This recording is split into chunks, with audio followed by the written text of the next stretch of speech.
ദൈവത്തിൻ്റെ അതിപരിശുദ്ധമായ നാമം മഹത്വപ്പെടുമാറാകട്ടെ. ദൈനംദിന അപ്പം എന്ന അനുദിന വചനചിന്തയിലേക്ക് ഏവർക്കും സ്വാഗതം.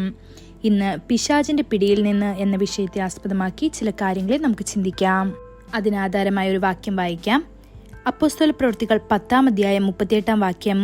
നസ്രയനായ യേശുവിനെ ദൈവം പരിശുദ്ധാത്മാവിനാലും ശക്തിയാലും അഭിഷേകം ചെയ്തതും ദൈവം അവനോട് കൂടെ ഇരുന്നത് കൊണ്ട് അവൻ നന്മ ചെയ്തും പിശാച് ബാധിച്ചവരെയൊക്കെയും സൗഖ്യമാക്കിയും കൊണ്ട് സഞ്ചരിച്ചതുമായ വിവരം തന്നെ നിങ്ങൾ അറിയുന്നുവല്ലോ.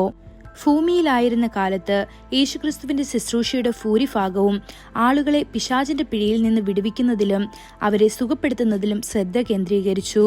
പല രോഗങ്ങളും പൈശാചിക ശക്തികളാൽ ഉണ്ടായതാണ്. ഭൂതങ്ങളെ പുറത്താക്കിയപ്പോൾ ആളുകൾ സുഖം പ്രാപിച്ചു. ബൈബിൾ പറയുന്നു, ഇതിനുവേണ്ടിയാണ് ദൈവപുത്രൻ പ്രത്യക്ഷനായത്, അവൻ പിശാചിന്റെ പ്രവൃത്തികളെ നശിപ്പിക്കേണ്ടതിനെന്ന്. 1 യോഹന്നാൻ 3-ാം അധ്യായം 8-ാം വാക്യത്തിൽ പറയപ്പെടുന്നു. സാത്താൻ തോട്ടത്തിൽ ആദമിനെയും ഹവ്വയെയും വഞ്ചിച്ചില്ലായിരുന്നെങ്കിൽ ആദാം പൂർണ്ണ ആരോഗ്യത്തോടെ ജീവിക്കുമായിരുന്നു. അവൻ ദശലക്ഷക്കണക്കിന് വർഷങ്ങൾ ജീവിക്കുമായിരുന്നു. അത് യഥാർത്ഥത്തിൽ അഭിവൃദ്ധി പ്രാപിക്കാൻ സൃഷ്ടിക്കപ്പെട്ടതുപോലെ. എന്നാൽ പാപവും വിഗ്രഹാരാധനയും മനുഷ്യവർഗത്തിന്റെ ആയുസ്സിൽ കുറവുണ്ടാക്കി. പുരാതന കാലത്ത് ആളുകൾ 100 കണക്കിന് വർഷങ്ങൾ ജീവിച്ചിരുന്നു. ഏറ്റവും കൂടുതൽ കാലം ജീവിച്ചിരുന്ന മനുഷ്യനായ മെഥൂശലേഹ് 969 വർഷം ജീവിച്ചു. ഷേത്ത് 912 വർഷവും, ഏനോഷ് 905 വർഷവും, കേനാൻ 910 വർഷവും, നോഹ 950 വർഷവും ജീവിച്ചു. ഇത് കാണിക്കുന്നത് ദൈവം ആദ്യം മനുഷ്യരെ സൃഷ്ടിച്ചത് ദീർഘവും ആരോഗ്യകരവുമായ ജീവിതം നയിക്കാനാണ് എന്നാണ്. എന്നാൽ വീഴ്ചയ്ക്ക് ശേഷം മനുഷ്യന്റെ ആരോഗ്യം ക്ഷയിക്കാൻ തുടങ്ങി. നോഹയുടെ കാലത്ത് മനുഷ്യവർഗത്തിന്റെ ചിന്തകളും പ്രവൃത്തികളും വളരെ ദുഷിച്ചുപോയതിനാൽ ദൈവം ഭൂമിയിൽ വെള്ളപ്പൊക്കം വരുത്തി. വെള്ളപ്പൊക്കത്തിന്റെ ഫലമായി ആകാശത്തിലെ വെള്ളം തുറന്നു.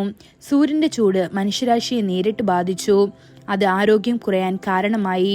ദൈവം മനുഷ്യവർഗത്തിന്റെ ആയുസ് ഏകദേശം 120 വർഷമായി ചുരുക്കി. ഇത് ഉൽപ്പത്തി പുസ്തകം 6-ാം അധ്യായം 3-ാം വാക്യത്തിൽ നമുക്ക് കാണാൻ സാധിക്കും. മോശ ദുഃഖത്തോടെ പ്രഖ്യാപിച്ചു, നമ്മുടെ ആയുഷ്കാലം 70 വർഷമാണ്. ശക്തിയാൽ 80 വർഷമാണെങ്കിൽ അവരുടെ പ്രശംസ അധ്വാനവും ദുഃഖവുമാണ്. കാരണം അത് പെട്ടെന്ന് ഇല്ലാതെയാകും, നിങ്ങൾ പറന്നു പോകും. ഇത് സങ്കീർത്തനം 90-ാം അധ്യായം 10-ാം വാക്യത്തിൽ കാണാൻ കഴിയുന്നു. പാപം മൂലം മനുഷ്യൻ തന്റെ ആരോഗ്യം ദുഷിപ്പിക്കുകയും രോഗത്തെ ക്ഷണിച്ചു വരുത്തുകയും ചെയ്തു.